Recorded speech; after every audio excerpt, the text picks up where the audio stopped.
What's going on, Thunder fans? Before we get to tonight's episode, I wanted to acknowledge a special occasion, and that is Daily Thunder's 12th birthday. Happy birthday to Daily Thunder. And with that, I wanted to give a special shout out to Royce Young. Um, January 20th of '09, he started this thing that we all love called Daily Thunder, and it was a place for fans to get to know a brand new team, get to know a brand new league in Oklahoma City. And it not only connected fans in Oklahoma City and in Oklahoma to this team, but it has now connected fans from all over the world to one another.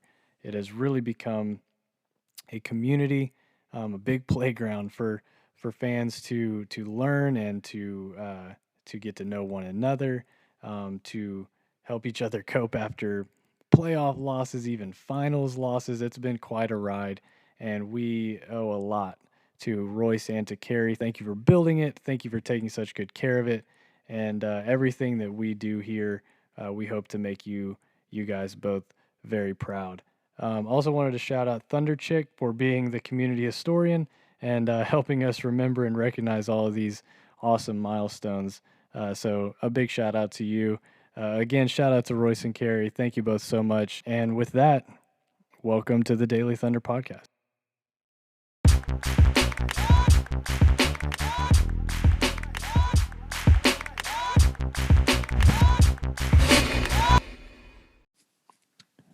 Welcome back to the Daily Thunder podcast. I'm your host, Ryan Woods, here tonight with two guests. Birthday girl, Olivia Panchal. How are you? I'm great. How are you? Very good, very good. And beat writer for Daily Thunder, Brandon Rahbar. How are you? I'm good, but not as good as Olivia. It's her birthday today, so big shout out to Olivia. Yeah, we just said that. I only agreed to. I'm sorry. You know what? You can edit this out, or you can leave it. I don't care if I look like a goof. I'll leave it. I'm gonna leave it. Let me look like a goof.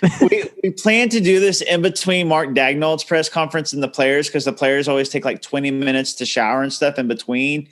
And for some reason, Teo Maladone's apparently a really quick shower taker, or he just didn't work up a sweat tonight because he's already on. But I'll ignore Teo and pay attention to you two. Wow. Are you sure he's not getting a haircut? Do you remember that time that we waited for maybe you weren't there. We waited for 40 minutes for Paul George to get a haircut in the locker room before he came out, and it was excruciating. No, you know what was great about that? You and me were both at that game, and we were talking okay, who wants to go to the home locker room and who wants to go to the away one to see Paul George? I was like, you know what? You go ahead. You go see Paul George. You know, that's cool. I'll stay here with the home one. And I was gone at home, eating brownies, and you're still at the arena waiting for Paul George to talk.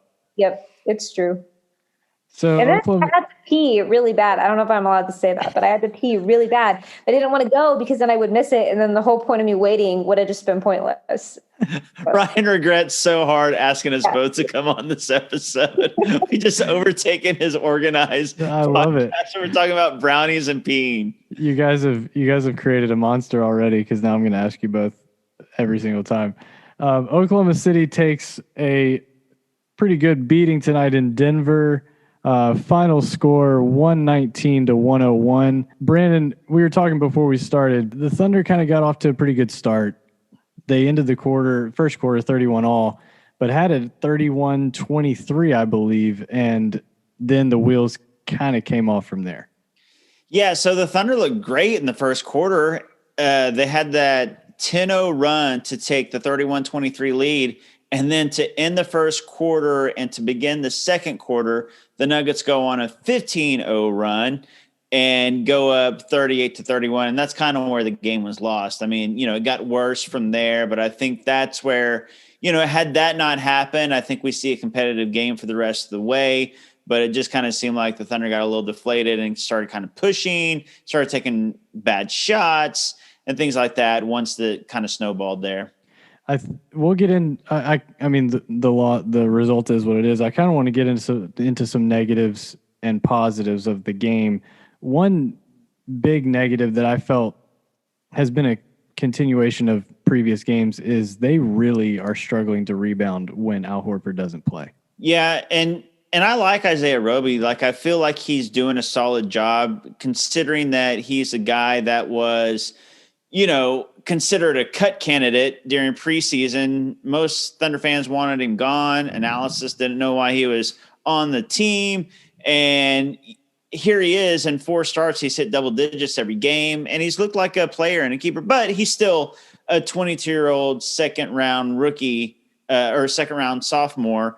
And he's not Al Horford. I mean, Al Horford's experience and his defense and just being a bigger body is definitely missed on this team. No question. And I mean, so many second chance points. I believe I don't have the number in front of me. The points in the paint was like huge disparity tonight. I think it was like the Nuggets were like in the high 60s, Thunder in the low 40s points in the paint. Yeah, no, I think it was Jokic was in the high 60s and the Thunder were in the low 40s. God, he's got to be in the discussion for MVP right now. He's just fantastic. He only had 6 assists, but it felt like so many more, didn't it? Yeah, I mean, he just controls that offense all the way from his scoring and his passing. It's just unreal for a big man. Olivia, have you ever seen a guy pass like that? A big guy pass like that?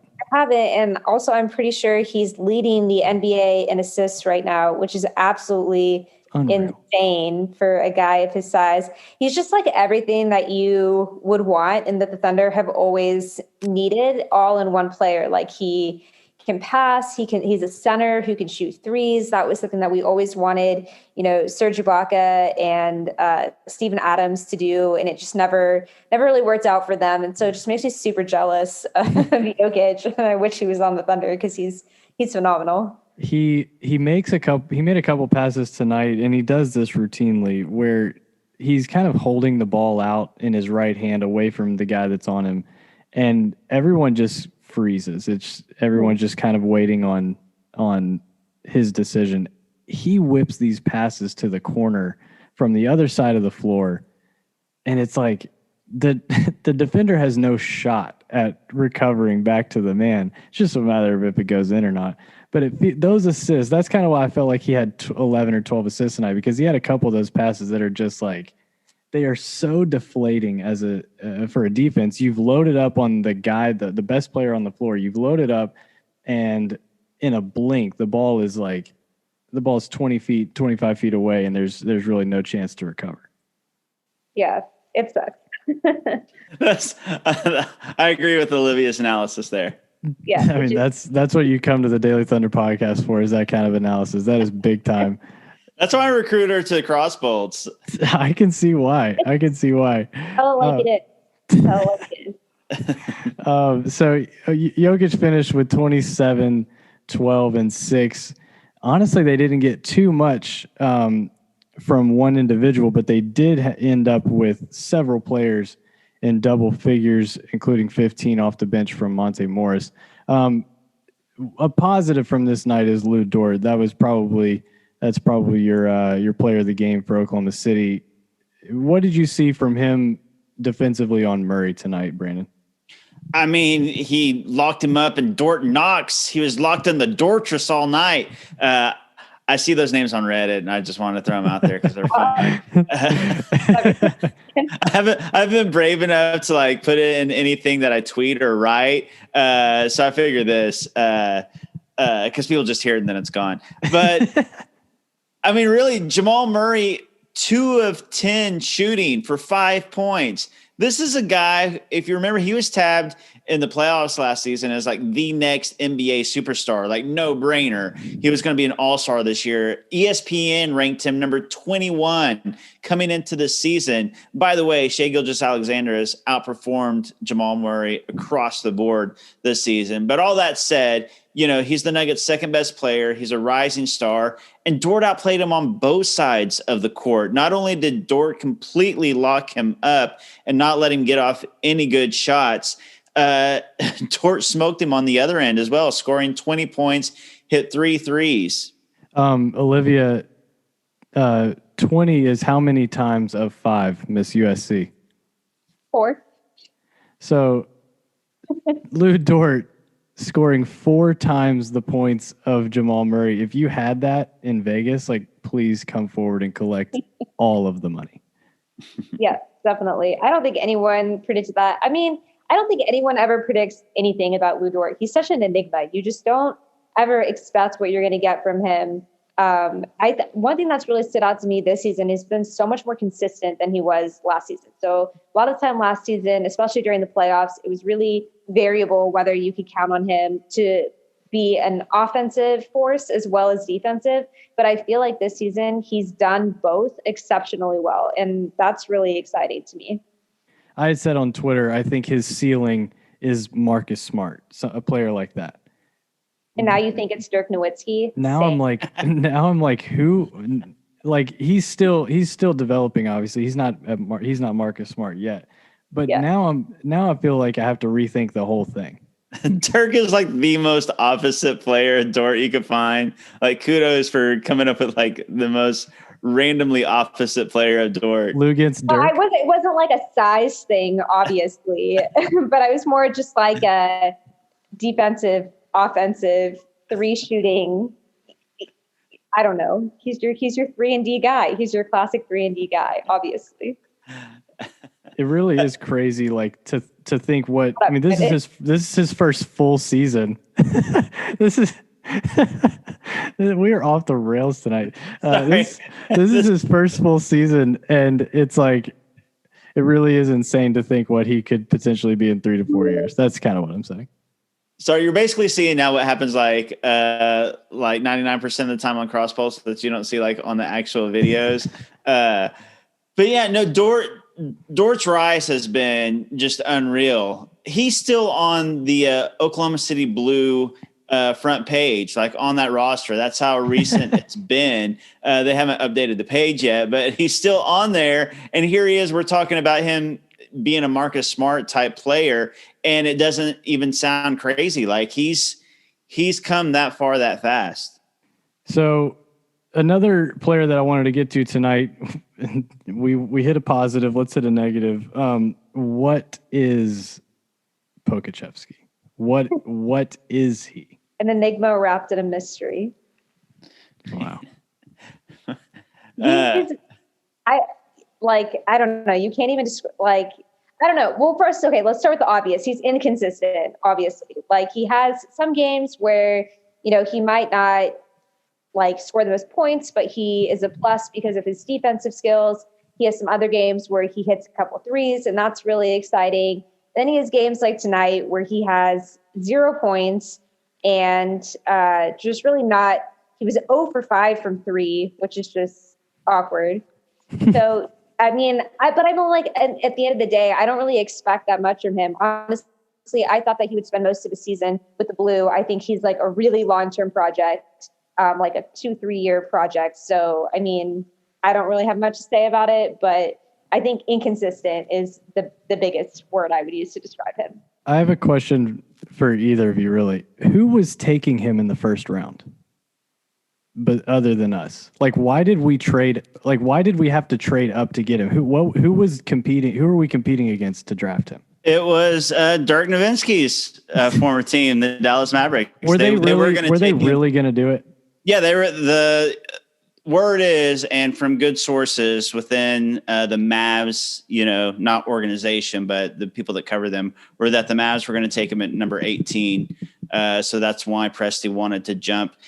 Here's the deal. I'm fine with Poku. He was bad tonight, but he's shown flashes. You see the playmaking and the handling and the vision and the rebounding and the blocking. You see it. I mean, his shooting is wild.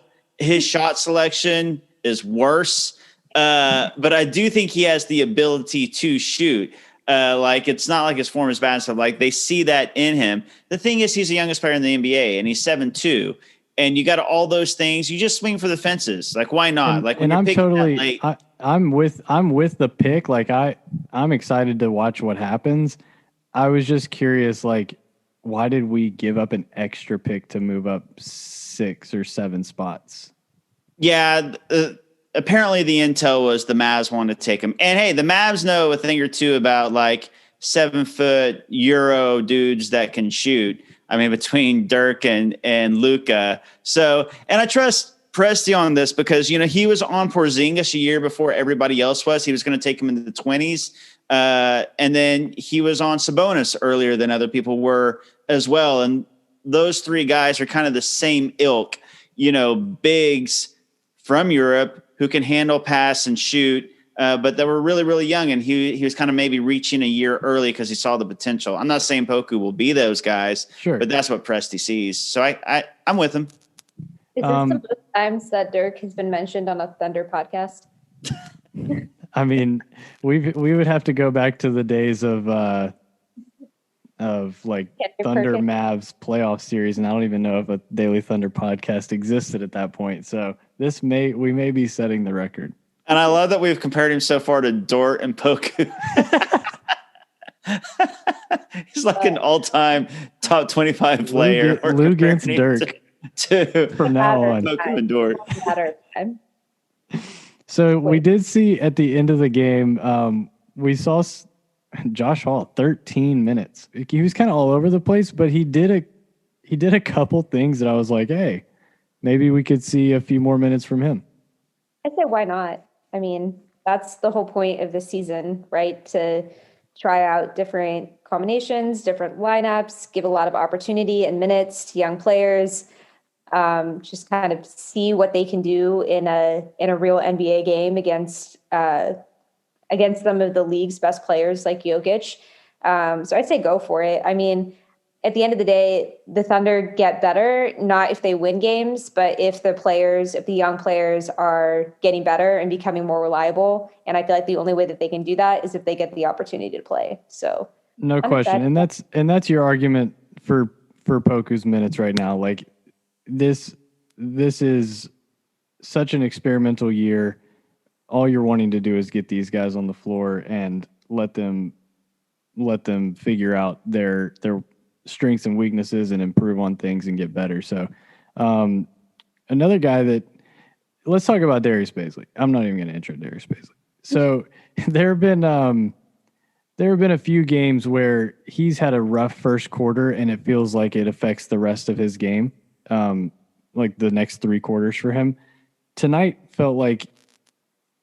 seemed different. He had a couple turnovers early, really rough pass in transition, missed a couple threes, and then came back and had some really, really solid play through the rest of the first half into the third quarter. So that's something that I've been wanting to see from Bazley is him not get so down on whatever's happening in the moment. Yeah, Baze has been so interesting this year, because last year he was the happy-go-lucky, always in a good mood, always funny and lighthearted. And this year, we noticed at first in the media calls, he just wasn't quite the same, like his disposition and personality. It was more serious. He took on a serious tone, and it's translated to the court. Last year, he was, laid back and having fun on the court, it seemed. And this season, like you said, it seems like if he starts off a little rough, he seems to be down. Like it's just the disposition just isn't the same. And I think a lot of that is he's taking more responsibility. He's trying to take it serious. Like, okay,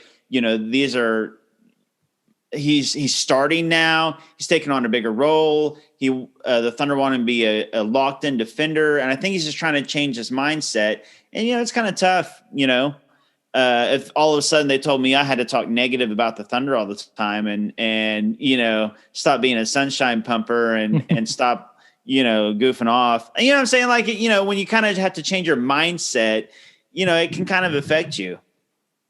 There's definitely a lot more pressure this season for him. I feel like last year, anything that he did was surpassing expectations.